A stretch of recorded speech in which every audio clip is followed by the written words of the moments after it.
Sementara Jenderal Yuan membawa Putri Nuwa ke tengah hutan. Di dalam hutan itu Putri Nuwa menyadari ada yang aneh dengan Jianji. Jenderal Yuan pun akhirnya membuka identitasnya dan memaksa Putri Nuwa untuk mengeluarkan batu Nuwa.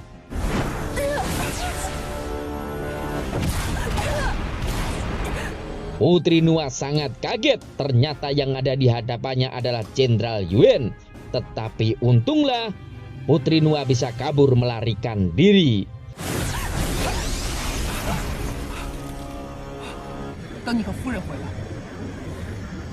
Sementara itu Jingzhou masih dikejar oleh Yang Su.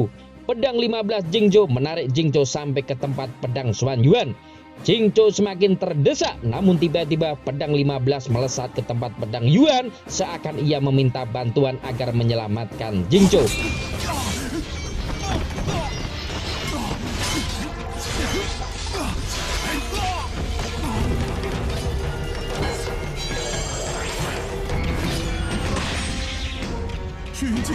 Pedang Xuan Yuan merespon pedang 15. Pedang itu pun melesat ke arah Jingzhou. Tapi sayang Jingzhou tak bisa menggunakan pedang itu. Saat Yang Su ingin mengambil pedang itu, tiba-tiba Jenderal Yuan si pemilik pedang datang. Yuan pun bertarung melawan Yang Su. Dan akhirnya dendam 18 tahun silam Jenderal Yuan terhadap Yang Su akhirnya terbalas sudah.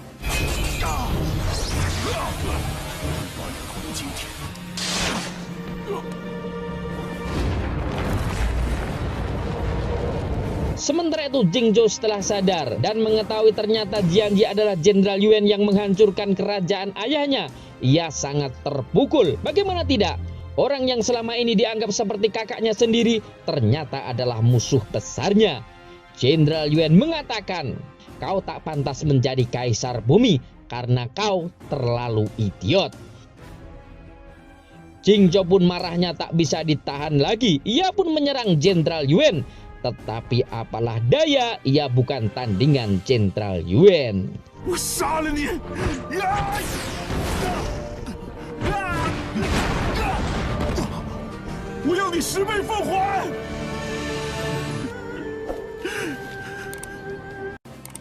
Jenderal Yuan kemudian meninggalkan Jingzhou begitu saja. Ia kemudian menuju ke tempat di mana ibunya dipenjara. Dengan senjata segel kongtongnya, ia berhasil menghancurkan penghalang es yang ada di penjara itu. Ia pun kemudian mengeluarkan ibunya dari tempat itu dan dibawa bertemu Ningke yang sudah siap dengan keretanya. Sementara itu Jingzhou yang masih tergeletak, ia ditemukan oleh Putri Nuwa.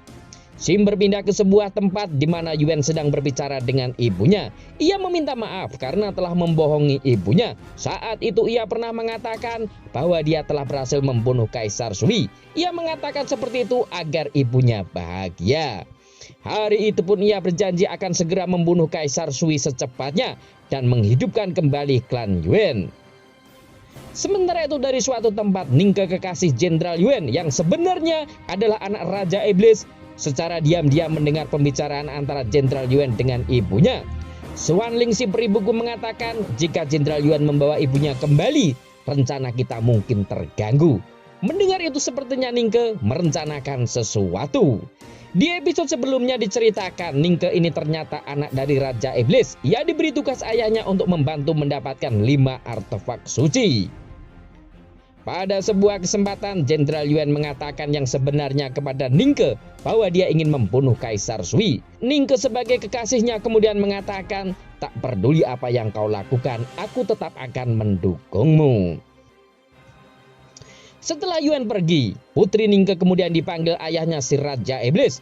Raja Iblis marah kenapa sampai Yang Su meninggal dunia. Padahal Yang Su oleh si Raja Iblis ini akan dimanfaatkan untuk mendapatkan 5 artefak suci. Ayahnya juga mengingatkan kepada anaknya bahwa kau adalah iblis dan tidak boleh kau jatuh cinta kepada manusia. Kalau kau terlibat cinta dengan manusia, aku akan membunuhmu. Tetapi Ningke kemudian mengatakan, aku sudah lebih 500 tahun menjalani kehidupan manusia. Salahkah aku jika aku punya perasaan cinta dengan manusia? Ayahnya kemudian mengatakan, tidak boleh. Tugasmu sebagai manusia adalah hanya membantu dunia iblis menaklukkan dunia manusia. Jika kau tak mampu, akan kuakhiri kau sekarang. Raja Iblis itu pun akan menghancurkan Putri Ningke. Tetapi Putri Ningke kemudian memohon meminta ampun kepada ayahnya. Ia meminta ayahnya untuk memberi kesempatan sekali lagi. Ia pun berjanji akan mendapatkan 5 artefak suci tersebut.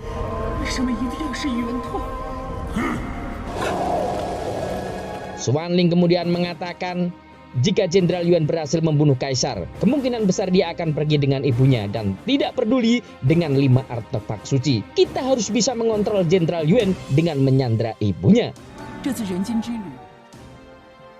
Sementara itu Jenderal Yuan sudah sampai di istana Kaisar Sui, di mana Kaisar Sui inilah yang 18 tahun silam memerintahkan Yang Su untuk menghancurkan Yao Selatan, di mana Yao Selatan saat itu dipimpin ayahnya Jenderal Yuan, dan ayahnya terbunuh oleh Yang Su yang tentu saja atas perintah Kaisar Sui. Melihat kedatangan Jenderal Yuan yang menghunus pedang, Kaisar sangat terkejut. Dia tidak mengerti kenapa Jenderal Yuan seperti itu. Jenderal Yuan kemudian mengatakan terus terang bahwa dirinya adalah pewaris Yao Selatan yang saat itu kau hancurkan, dan hari ini akan kubalas kematian ayahku.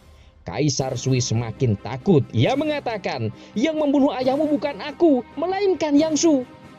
Dengan rasa takut, Kaisar kembali mengatakan bahwa dia bersedia mengembalikan negara Yao Selatan dan bersedia menjadikan Jenderal Yuan menjadi kaisar. Tetapi Jenderal Yuan tidak peduli. Ia tetap akan menuntut balas membunuh Kaisar Sui. Namun secara tiba-tiba waktu terhenti dan Jenderal Yuan sudah berada di dimensi lain. Ia mendengar suara, ternyata itu suara dari si Raja Iblis. Raja Iblis langsung meminta Jenderal Yuan untuk mendapatkan 5 artefak suci. Namun karena sebelumnya Jenderal Yuan tidak mengenal Raja Iblis, ia berniat melawannya. Namun Raja Iblis tiba-tiba memperlihatkan ibu Jenderal Yuan bersama Ningke sedang disandra.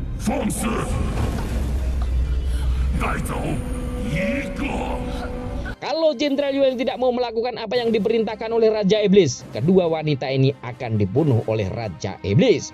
Melihat ancaman itu, Jenderal Yuan bersedia membantu mencarikan 5 artefak suci, asalkan ibunya juga kekasihnya Ningke segera dibebaskan.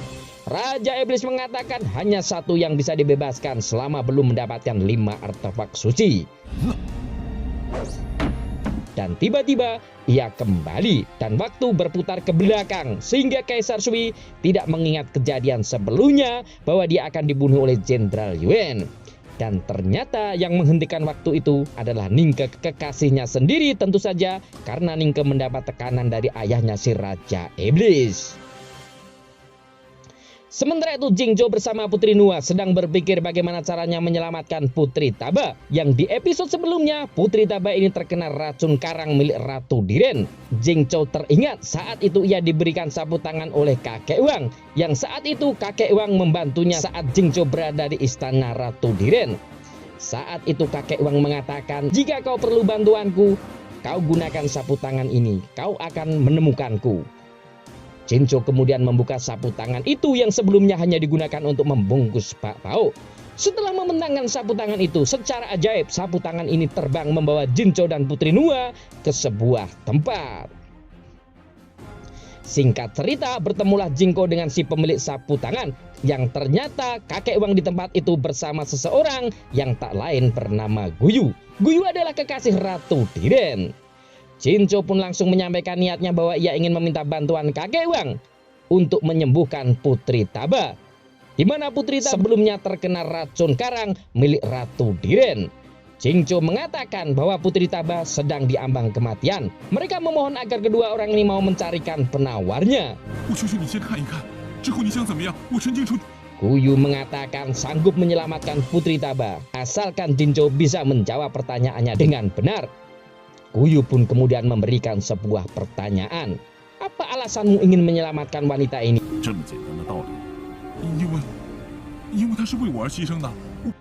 Jingzhou kemudian memberikan beberapa jawaban, namun semuanya dianggap salah oleh Guyu. Guyu kemudian meninggalkan Jingzhou sambil mengatakan, masih kutunggu jawaban yang benar. Jika jawabanmu benar, aku akan bersedia menyembuhkan Putri Taba.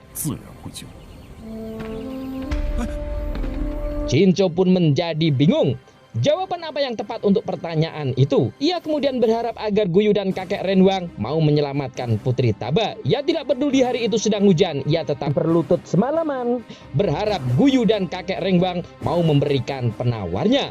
Tetapi pada akhirnya ia malah jatuh sakit, badannya menjadi demam. Saat badannya demam tinggi, ia menyebut-nyebut nama Putri Nuwa. Tapi sebentar kemudian ia juga menyebut nama Putri Taba. Esok harinya Guyu menemui Jincho. Ia mengatakan akan memberitahu cara menyembuhkan Putri Taba. Tak ada cara lain kecuali engkau mau pergi ke puncak gunung keabadian dan ambillah embun buah persik keabadian. Embun itu mampu menyembuhkan racun jenis apapun. Pagi harinya Jincho siap berangkat ke puncak gunung abadi. Kakek Wang mengatakan bahwa buah persik abadi dulunya ditanam oleh dewa dan embun buah itu mampu menyembuhkan racun jenis apapun. Asalkan kau bisa sampai ke puncak melewati jembatan Murray, maka kau boleh mengambil buah itu sebanyak yang kau mau. Ketika Jincho bertanya tentang jembatan Murray, kakek Wang menjelaskan bahwa itu adalah jembatan kekasih. Nanti juga kau akan merasakannya. Berangkatlah Jincho bersama Putri Nuwa ke puncak gunung abadi. Setelah melewati jembatan Murray, tanpa sadar Jincho mengungkapkan isi hatinya. Ada rasa cinta untuk Putri Nuwa. Begitu juga dengan Putri Nuwa, ia juga menyimpan perasaan cinta untuk Jincho. Ternyata inilah yang dikatakan kakek Wang di awal tadi, bahwa jembatan Murray mampu menumbuhkan cinta. Namun Jincho segera sadar dan tidak ingin terlena. Ia kemudian meminta Putri Nuwa untuk tinggal di situ, sementara dirinya akan terus naik ke puncak. Di jembatan berikutnya, ia mengalami beberapa kejadian halusinasi.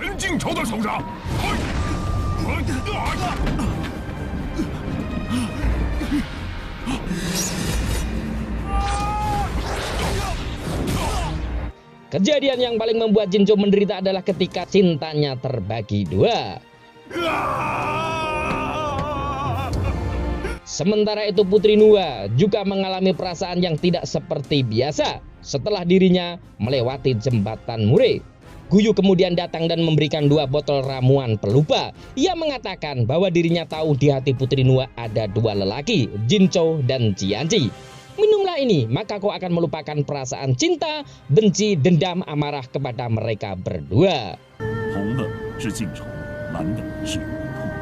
Sementara itu Jincho masih melawan halusinasi itu, tetapi tampaknya dia tidak kuat dan dikalahkan bayangannya sendiri.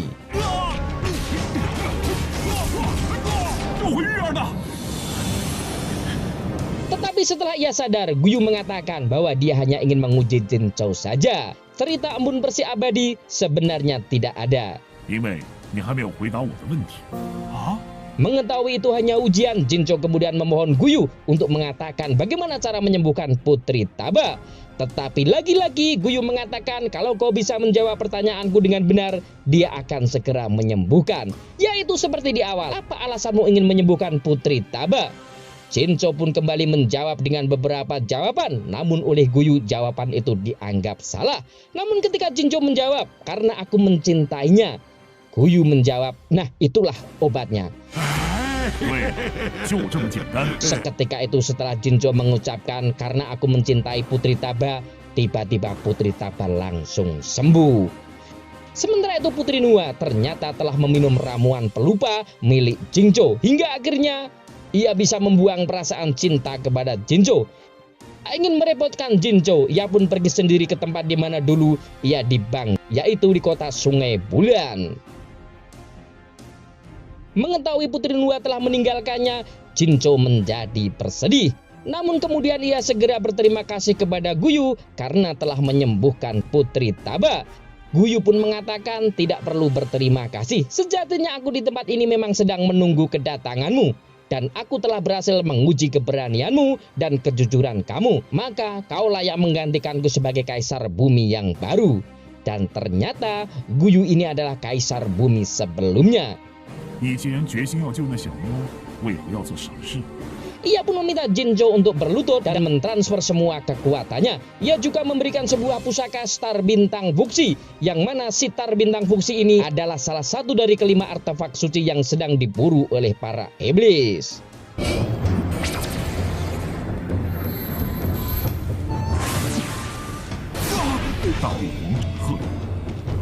师傅，我回来了，我回来了。 Sementara itu di Kekaisaran Sui, Jinzhou yang gagal membunuh Kaisar Sui karena ibunya disandra Raja Iblis, ia diangkat menjadi pengganti guru Yangsu. Ia kemudian menemui Ningke dan berpamitan akan mencari Putri Nua untuk mengambil batu Nua untuk membebaskan ibunya yang disandra Raja Iblis. 笑得眼泪都出来了。既然小雪现在已经在我们的掌控范围之内。 Setelah mengetahui posisi Putri Nua berada, ia kemudian mencari Putri Nua ke kota Sungai Bulan. Singkat cerita, Yuan akhirnya menemukan Putri Nua di kota itu. Ia mengatakan menemui Putri Nua sebagai Jianji dan bukan sebagai Jenderal Yuan. Awalnya Putri Nua menolaknya, namun karena Jenderal Yuan terus mendesak, akhirnya Putri Nua mau menemuinya. Dalam pembicaraan itu Putri Nua mengatakan, kenapa kau mengkhianati kami? Kenapa kau terlalu jahat? Saat mereka berbincang, Ningke melihatnya. Ningke kekasih Yuan ini menjadi bertanya-tanya, kenapa Yuan tidak segera membunuh Putri Nua? Jangan-jangan malah kena pelet Putri Nua. Ningke pun menjadi cemburu. Ia kemudian merencanakan sesuatu yang jahat bersama peri buku Xuanling, yaitu segera membunuh Putri Nua sebelum Putri Nua berhasil mempengaruhi Jenderal Yuan. Mereka pun akhirnya mendatangi Jenderal Yuan dan mengatakan mempunyai cara agar Jenderal Yuan bisa datang ke alam iblis bertemu dengan ibunya.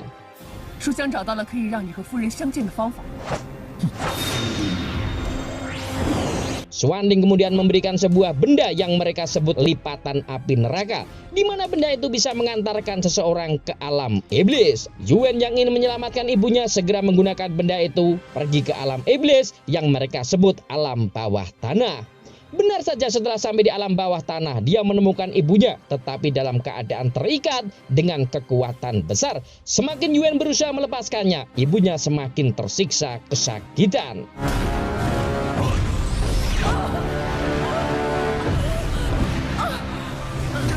Namun tiba-tiba muncul seorang kakek yang langsung menghentikan Yuan dan mengatakan, jika ingin selamat ikuti aku. Yuan langsung bertanya, siapa sebenarnya kakek ini? Kakek itu kemudian mengatakan bahwa dirinya sudah 1000 tahun terjebak di ruang bawah tanah dan sedang menunggu kedatangan Yuan. Tetapi Yuan kemudian mengatakan bahwa selain menyelamatkan ibuku, aku tak punya urusan lain. Kakek itu mengatakan bahwa sebentar lagi dunia manusia akan segera dihancurkan oleh Raja Iblis. Setiap orang termasuk kau dan ibumu hanya mempunyai satu jalan, yaitu jalan kematian. Apakah itu juga bukan urusanmu? Yuan kemudian bertanya, kalau Raja Iblis berniat menghancurkan dunia, kenapa mau nunggu sampai hari ini? Kakek itu mengatakan bahwa Raja Iblis sedang menunggu 5 artefak suci. Jika kelima artefak suci itu sudah didapatkan, maka pasukan iblis akan menyerang 3 dunia. Dunia dewa, dunia monster, dan dunia manusia. Ketika Yuan bertanya, siapa kau sebenarnya? Kenapa sampai tahu banyak tentang rahasia Raja Iblis? Kakek itu bercerita bahwa dirinya sisa-sisa dari dunia monster yang 1000 tahun lalu dihancurkan oleh Raja Iblis. Ia juga mengatakan bahwa 2000 tahun yang lalu ternyata Yuan Tao adalah pemilik cermin Kunlun. Mendengar itu Yuan tidak percaya, tetapi kakek itu kemudian melanjutkan ceritanya. Bukankah setiap kali kau mendekati salah satu artefak suci, kau mengalami sakit yang luar biasa? Itulah rasa empatik di antara artefak suci. Tetapi ada kalanya akan timbul rasa ketertarikan di antara salah satu artefak suci. Kakek itu juga mengatakan bahwa sebenarnya kau hanya dimanfaatkan Raja Iblis untuk mengumpulkan 5 artefak suci. Ketika Yuan bertanya, apakah perlu aku menghancurkan 5 artefak suci itu? Kakek itu mengatakan tidak perlu. Kau kumpulkan saja 5 artefak suci itu dan nanti aku akan memberitahu kamu bagaimana caranya menyelamatkan dunia. Dan sekarang aku akan membangkitkan kekuatan cermin. Nanti kau akan tahu apa yang harus kau lakukan.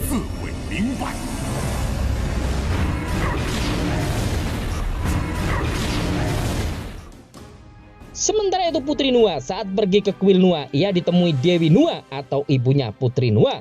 Ibunya meminta Putri Nua kembali ke sisinya dan mengakhiri tugasnya sebagai manusia.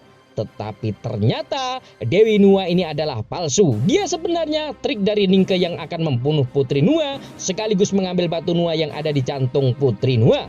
Dewi Nuwa palsu memberikan sebuah pisau agar Putri Nuwa mau membelah dadanya untuk mengakhiri tugasnya sebagai manusia. Putri Nuwa yang mengira itu ibunya tanpa curiga sedikit pun menusukkan pisau itu tepat di jantungnya.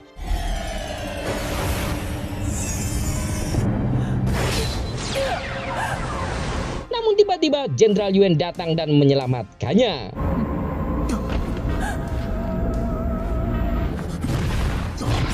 林总，不要管我！别碰我！ Jenderal Yuan yang sebelumnya mendapat pencerahan dari kakek Hang dari alam bawah tanah, ia mengatakan, aku tak ingin kau mati, aku masih membutuhkanmu.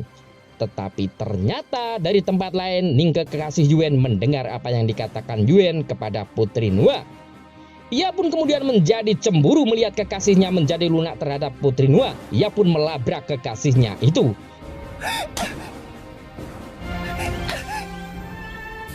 Yuan pun kemudian mengatakan bahwa kau salah paham. Aku memang membutuhkan Putri Nuwa karena sesuatu hal, yaitu untuk menyelamatkan dunia. Yuan kemudian meyakinkan kekasihnya bahwa tidak ada wanita lain di dunia ini yang ia cintai kecuali Putri Ningke. Ia kemudian bercerita pertemuannya dengan kakek Hang waktu di dunia bawah tanah, bahwa Raja Iblis akan memanfaatkan batu Nuwa untuk menghancurkan dunia. Itulah sebabnya ia tidak ingin Putri Nuwa mati. Yuan ini belum tahu jika kekasihnya ini adalah putri dari Raja Iblis itu sendiri. Pada sebuah kesempatan, Putri Nuwa mengatakan bahwa dirinya merasa senang karena Yuan telah sadar. Yuan pun kemudian bercerita pertemuannya dengan seorang kakek di alam bawah tanah, bahwa dirinya sebenarnya adalah pemilik cermin Kunlun, dan dia meminta Putri Nuwa untuk bersama Yuan menyelamatkan dunia. 你知道吗？当你说 Dalam sebuah kesempatan, Jenderal Yuan mengatakan pada kekasihnya bahwa dia akan kembali ke dunia bawah tanah untuk membebaskan ibunya.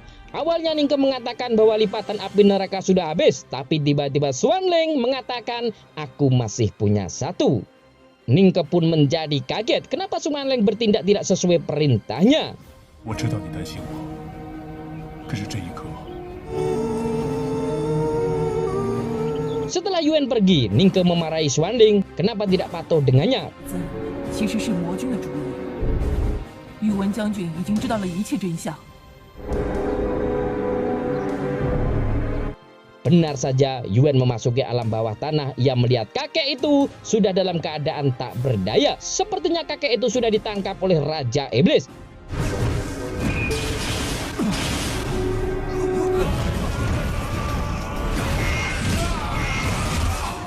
赶快离开这里！我的命就靠你们这帮新的救世主了。 Yuan pun kemudian bertemu ibunya. Ketika akan menggunakan lipatan api yang diberikan Xuanling, ternyata senjata itu adalah palsu dan tidak berfungsi. Dan Jenderal Yuan masuk jebakan Raja Iblis. Dan yang lebih mengejutkan lagi, Xuanling datang dan mengaku bahwa dirinya yang sebenarnya adalah mata-mata dari Raja Iblis. Saat Yuan akan dihabisi, Ningke datang menyelamatkannya. Saat para iblis mau mengejar, Raja Iblis datang dan melarangnya. Ia mengatakan, aku akan menghukumnya sendiri. Nanti dia akan tahu konsekuensinya. 是18岁那年我送他的。 Melihat cincin yang dipakai, ia curiga itu Ningke. Ia pun kemudian membuka topeng wanita itu dan ia menjadi kaget. Ternyata kekasihnya selama ini adalah seorang iblis. Jing Chobun benar-benar tak menyangka jika wanita yang selama ini ia cintai adalah wanita iblis. Ia menjadi marah, kenapa kau menipuku? Kenapa kau mengkhianati aku? Jing Chobun meminta agar kekasihnya itu meninggalkannya dan kembali ke dunia iblis. Tetapi Ningke tidak mau. Ia mengatakan, memang benar dirinya adalah seorang putri iblis, tetapi perasaan cinta di hatinya adalah nyata. Ia juga mengatakan demi cintanya ia rela mengkhianati ayahnya sendiri. Bahkan ia mengatakan ia sanggup menyelamatkan ibunya Yuan demi menebus semua kesalahannya. Tetapi Yuan yang sudah terlanjur kecewa ini, ia mengatakan, aku tidak perlu lagi bantuanmu. Aku akan menyelamatkan ibuku sendiri. Yuan pun segera mengeluarkan segel Kongtong untuk kembali ke dunia iblis menyelamatkan ibunya. Tetapi Ningke segera mencegahnya karena jika seseorang akan memasuki alam iblis harus dengan pusaka lipatan api neraka. Tanpa pusaka itu orang akan mati di tengah jalan. Tak ingin Yuan celaka, Ningke segera pergi ke alam iblis untuk membantu mengeluarkan ibunya. Sementara Yuan sendiri harus terluka karena memaksakan diri memasuki dunia iblis tanpa lipatan api neraka. Sementara itu Jingzhou sedang menuju ke kampung lembah hantu, di mana di kampung itu di episode-episode awal gurunya juga warga lainnya terjebak di segel es yang saat itu akan digunakan untuk menangkap monster babi. Dengan mengendarai pedang 15-nya, ia mendarat dengan selamat. Dengan kekuatan Kaisar Bumi yang baru saja diwariskan oleh Goyu, ia dengan mudah menghancurkan segel itu. Jingzhou teringat saat itu dirinya hanya bisa menjadi penonton saat gurunya berjibaku mengalahkan monster babi. Karena memang saat itu Jingzhou tak mempunyai kekuatan apa-apa.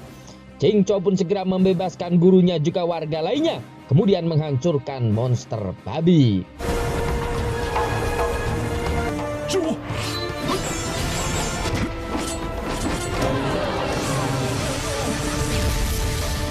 Gurunya heran melihat kemampuan Jingzhou yang meningkat pesat. Padahal Jingzhou sebelumnya adalah murid yang paling lemah.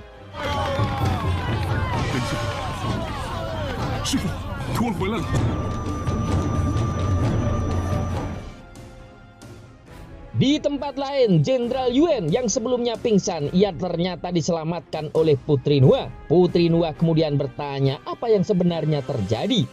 Yuan mengatakan bahwa Ningke ternyata iblis.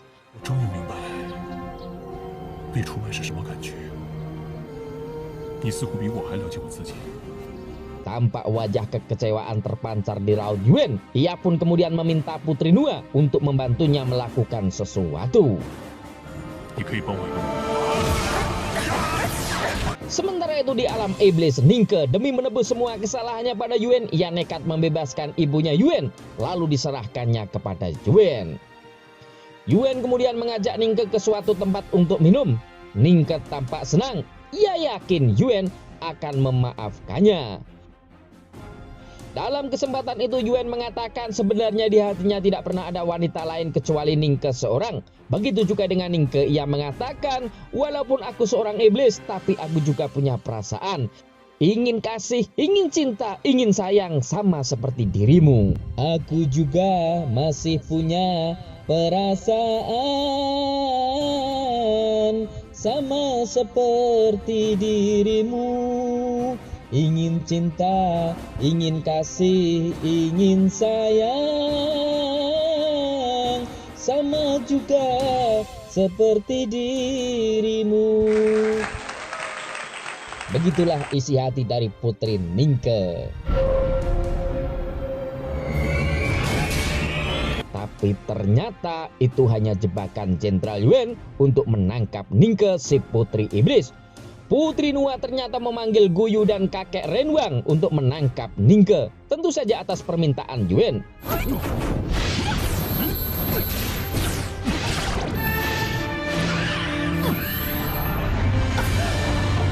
Putri Iblis ini tak berkutik di tangan dua pendekar abadi ini. Sementara Ningke sendiri juga tak mengira jika ternyata Yuan benar-benar akan menangkapnya. Padahal sebelumnya dia telah bersusah payah menyelamatkan ibunya. Yang paling menyakitkan adalah ketika Ningke ini bertanya, apakah yang kau katakan tadi semua benar bahwa kau juga mencintaiku? Yuan menjawab, semuanya tidak benar, semuanya palsu. Air mata gadis iblis itu pun menetes, betapa sakit hatinya. Oleh dua pendekar keabadian ini kemudian Ningke akhirnya dipenjara di sebuah tempat di Gunung Keabadian.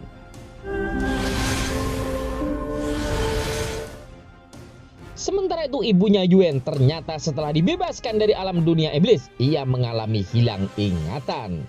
Goyu mengatakan butuh waktu lama untuk menyembuhkan ibumu. Di Gunung Keabadian inilah tempat yang paling cocok dan paling aman untuk merawat ibumu. Dalam sebuah kesempatan, Yuan menunjukkan sebuah benda kepada Putri Nuwa yang sebelumnya ia dapat dari kakek Hang waktu di dunia iblis. Setelah itu, kakek Hang keluar. Hang mengatakan bahwa sebentar lagi Raja Iblis akan menyerang dan menghancurkan dunia. Walaupun belum bisa dipastikan Raja Iblis atau manusia yang akan menang, tapi akibat pertempuran itu, dunia akan menjadi seperti kiamat. 那就证明我已经在人魔神散。 Hanya ada satu cara untuk menyelamatkan umat manusia, yaitu dengan metode mutiara darah 10.000 jiwa. Metode itu mampu menghalangi Raja Iblis muncul ke dunia fana. Bahkan metode itu mampu membinasakan tentara iblis yang nekat menerobos dunia manusia. 彻底毁灭。 Yuan kemudian menjelaskan tentang metode yang dimaksud kakek Hang, yaitu dengan cara ritual pengorbanan 10.000 jiwa manusia. 烈酒问灵血主，还需要用女娲的再生之力。 Ia kemudian menunjukkan sebuah mutiara pemberian kakek Hang, yang mana mutiara ini disebut mutiara darah 10.000 jiwa. Dengan mutiara darah inilah nantinya akan menjadi penghalang iblis masuk ke dunia manusia. Tetapi syaratnya mutiara ini harus menyedot 10.000 jiwa manusia. Ia pun kemudian meminta bantuan Putri Nua untuk mengaktifkan benda tersebut dengan kekuatan batu nuanya. Mereka pun segera melakukan pengaktifan benda tersebut dan seketika itu sebuah kekuatan besar datang. Sementara itu Jingzhou yang bersama dengan Putri Taba, mereka mengkhawatirkan keselamatan Putri Nua. Mereka khawatir jika nantinya Yuan benar-benar menangkap Putri Nua dan mengambil batu nuanya. Mereka pun memutuskan untuk mencari keberadaan Putri Nua. Di tengah perjalanan mereka menyaksikan ada sebuah kekuatan besar yang menyelimuti sebuah kota di Kabupaten Wugong. Mereka langsung memeriksa kota tersebut. Ternyata orang-orang di seluruh kota itu tiba-tiba lenyap, hilang entah kemana. Sepertinya mereka baru saja tersedot oleh kekuatan besar. Dan ternyata kekuatan besar itu adalah kekuatan mutiara darah 10.000 jiwa yang baru saja diaktifkan oleh Yuan dan Putri Nua. Di mana mutiara itu ternyata harus menyedot 10.000 jiwa manusia untuk menciptakan penghalang iblis. 怎么会这样啊？ Putri Nua tampak ketidakikhlasan setelah melakukan ritual itu. Tapi kemudian Yuan mengatakan tidak perlu bersedih. Orang-orang yang tersedot di mutiara ini tidak akan mati. Ini semata-mata demi menyelamatkan lebih banyak manusia yang lain. Yuan pun kemudian meminta Putri Nua untuk kembali melanjutkan pengaktifan mutiara tersebut karena jumlahnya belum mencapai 10.000 jiwa.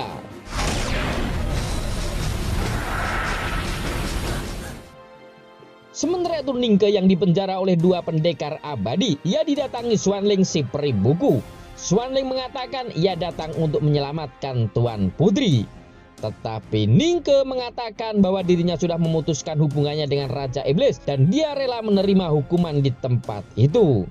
Tetapi Xuanling kemudian mengatakan bahwa kau hanya ditipu oleh Yuan, cepat atau lambat kau pasti akan dibinasakan. Dan kau akan selamanya di sini sakit hati sampai mati. Dan tidak ada cara lain kecuali kau harus balas dendam dengan Yuan dan membuat Yuan menderita sakit yang sebelumnya belum pernah dirasakan Yuan. Ningke mulai terpengaruh dan mengatakan tidak mudah untuk keluar dari penjara ini. Xuanling si peri buku lalu menjawab kalau dari luar memang tidak bisa, tetapi kalau dari dalam saya punya cara.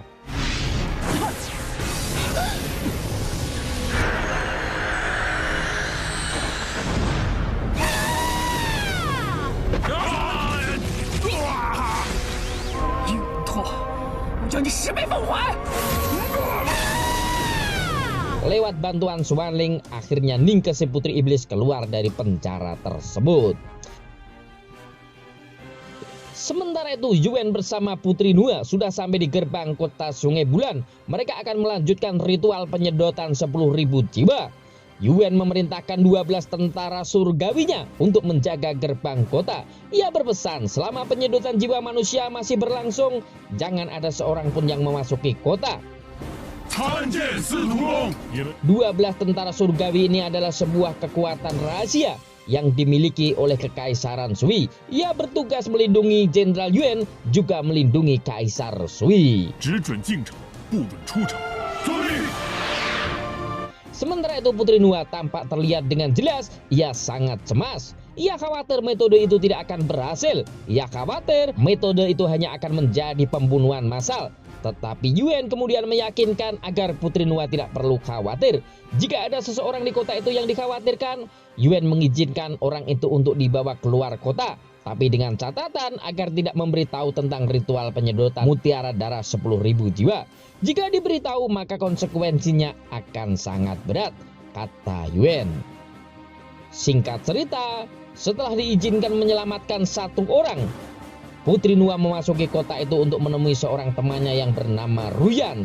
Ia langsung meminta Ruyan untuk meninggalkan kota tersebut. Tetapi Ruyan mengatakan agar dijelaskan apa alasannya. Kenapa disuruh meninggalkan kota? Kalau tidak dijelaskan, walaupun dipaksa, dia tidak akan meninggalkan kota tersebut. Putri Nuwa pun menjadi bingung antara mengatakan alasannya atau tidak. Sedangkan Yuan telah berpesan agar tidak memberitahu alasannya. Namun di sisi lain, Putri Nuwa tidak ingin temannya itu ikut tersedot ke mutiara darah milik Yuan. Tetapi pada akhirnya Putri Nuwa mengatakan alasannya juga. Tetapi Putri Nuwa akhirnya tidak jadi memilih Ruyan. Ia kemudian memilih seorang bayi untuk diselamatkan.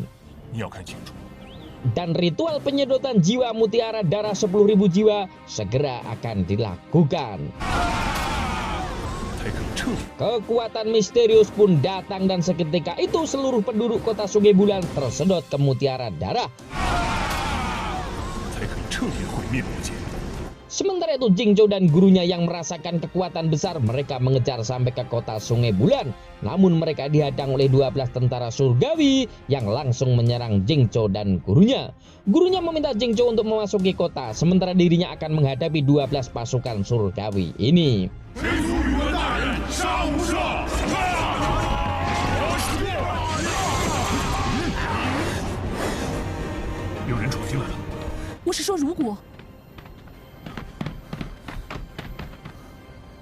Jingzhou kaget ketika melihat seluruh penduduk kota sudah lenyap. Ia pun akhirnya bertemu Putri Nuwa. Namun tiba-tiba Yuan muncul. Jingzhou yang punya dendam kesumat dengan Yuan ini langsung menyerang. Pertarungan sengit pun terjadi.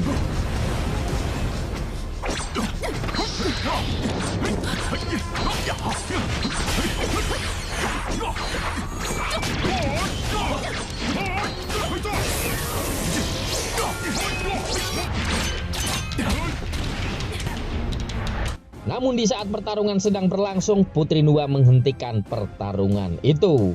Jingzhou tampak kaget ketika mengetahui Putri Nuwa ada di pihak Yuan. Belum sempat menjelaskan, Yuan langsung mengajak Putri Nuwa pergi. Jingzhou tak mengerti kenapa Putri Nuwa bisa berubah menjadi jahat. Sementara itu Ningke yang diam-diam memperhatikan pertarungan itu, ia datang. Ia pura-pura terluka dan meminta bantuan. Walaupun dengan setengah hati, akhirnya Putri Taba menyembuhkan Ningke. Sebenarnya sang guru tidak setuju untuk menyembuhkan Ningke karena setahu mereka Ningke adalah keponakan Kaisar Sui, musuh besar mereka. Namun karena mereka ingin mengorek beberapa keterangan dari Ningke, akhirnya mereka membawa Ningke. Sang guru langsung bertanya apa sebenarnya yang terjadi di kota Sungai Bulan.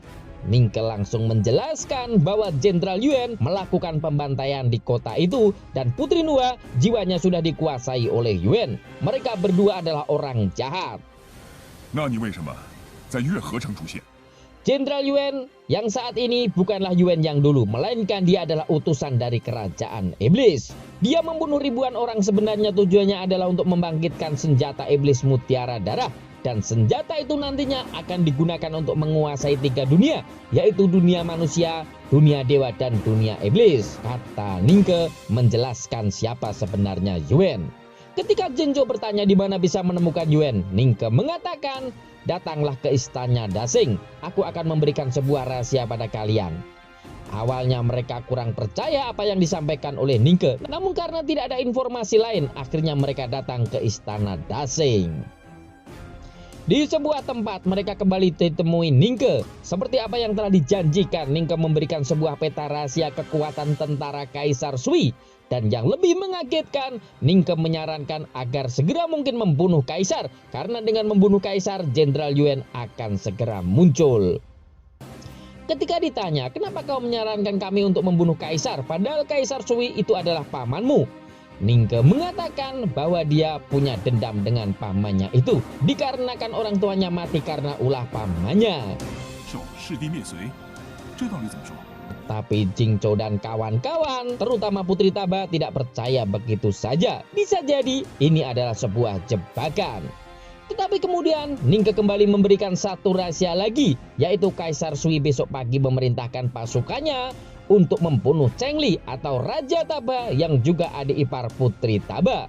Yang saat ini Chengli sudah berada di sebuah kota sedang mengatur siasat untuk memberontak Kaisar Sui. Chengli tidak tahu kalau keberadaan mereka sudah diketahui oleh Kaisar. Dan besok pagi Kaisar akan mengirimkan pasukan elit untuk membunuh mereka semua, kata Ningke. Demi membuktikan benar tidaknya apa yang disampaikan Ningke, akhirnya Jingzhou menuju tempat di mana Chengli menyusun siasat. Dan ternyata benar, Chengli ada di sana. Di tempat itu, Chengli sedang merencanakan akan membunuh Kaisar Sui. 韩王，住手！你们果然在这。 Chengli menjadi kaget kenapa Jingzhou dan adiknya bisa tahu mereka mengadakan pertemuan di tempat itu. Tak selang beberapa lama, tentara Kaisar Sui datang ingin menangkap mereka. Mereka pun kabur dari pintu belakang dan bersembunyi di sebuah rumah. Malam itu mereka merencanakan akan membunuh Kaisar Sui. Mereka juga memilih Jingzhou untuk menjadi pemimpin pemberontakan itu. Tetapi tampaknya Jingzhou sedang gelisah karena memikirkan keselamatan Putri Nuwa. Tapi tiba-tiba Putri Nuwa muncul di tempat itu. Putri Nuwa mengatakan ia sengaja datang ke tempat itu untuk memberitahu sesuatu pada Jingzhou. 宇文拓所做的，不是你想象的那样。 Jingzhou langsung berusaha menyadarkan Putri Nuwa bahwa Yuan bukanlah Jianqi. Dia seorang jahat berhati iblis. Bahkan dia menghancurkan kerajaan Chen, juga membunuh ayahnya. 再见到他的时候，我会用我的剑来问候他。 Putri Nuwa pun mengatakan apa yang Yuan lakukan saat ini tidak seperti yang engkau bayangkan. Apa yang ia lakukan demi menyelamatkan orang banyak. Mendengar penjelasan itu, Jingzhou semakin yakin Putri Nuwa ini sudah terkena sihirnya Yuan. Namun Putri Nuwa terus meyakinkan apa yang dilakukan bersama Yuan adalah demi menyelamatkan orang banyak. Jingzhou tetap tidak percaya dan tetap akan membunuh Jenderal Yuan. Putri Nuwa pun memberikan sebuah batu dan mengatakan, terimalah batu ini. Ketika kau memecahkan batu ini, kau akan bertemu aku, juga akan bertemu dengan Yuan. Setelah memberitahu semuanya kepada Jingzhou, Putri Nuwa pun kembali meninggalkannya. Jingzhou pun kemudian meminta pendapat gurunya perihal batu tersebut dan dia menganggap batu itu adalah sebuah undangan duel. Ia pun bertekad akan membunuh Yuan sekaligus membalas dendam atas hancurnya kerajaannya dulu. Singkat cerita, ia kemudian memecahkan batu tersebut. Ia pun tiba-tiba berpindah ke sebuah tempat. Ia pun langsung berteriak menantang Jingzhou untuk keluar dan berduel dengannya. Yuan dan Putri Nuwa pun akhirnya keluar. Mereka menjelaskan bahwa apa yang dilakukannya bukanlah membunuh, melainkan akan menyelamatkan mereka. Dan setelah iblis terkalahkan, orang-orang yang tersedot ke mutiara darah, mereka semua akan kembali. Tetapi Jingzhou menganggap apa yang disampaikan Yuan sangat tidak masuk akal dan dia menolak untuk percaya. Jingzhou juga mengatakan pada Putri Nuwa agar Putri Nuwa bisa sadar bahwa Yuan adalah penjahat terkejam di dunia. Kekasihnya saja Ningke akan dibunuhnya. 你说什么？宁珂，他从天外村逃出来。你连宁珂也伤害了，是吗？ Mendengar Jingzhou menyebut Ningke, keduanya menjadi kaget karena sebelumnya Ningke dipenjara di tempat pendekar abadi. Mengetahui Ningke sudah kabur, Yuan segera akan menangkap kembali Ningke. Tetapi Jingzhou menganggapnya Yuan akan melarikan diri. Dia pun langsung menyerang Yuan.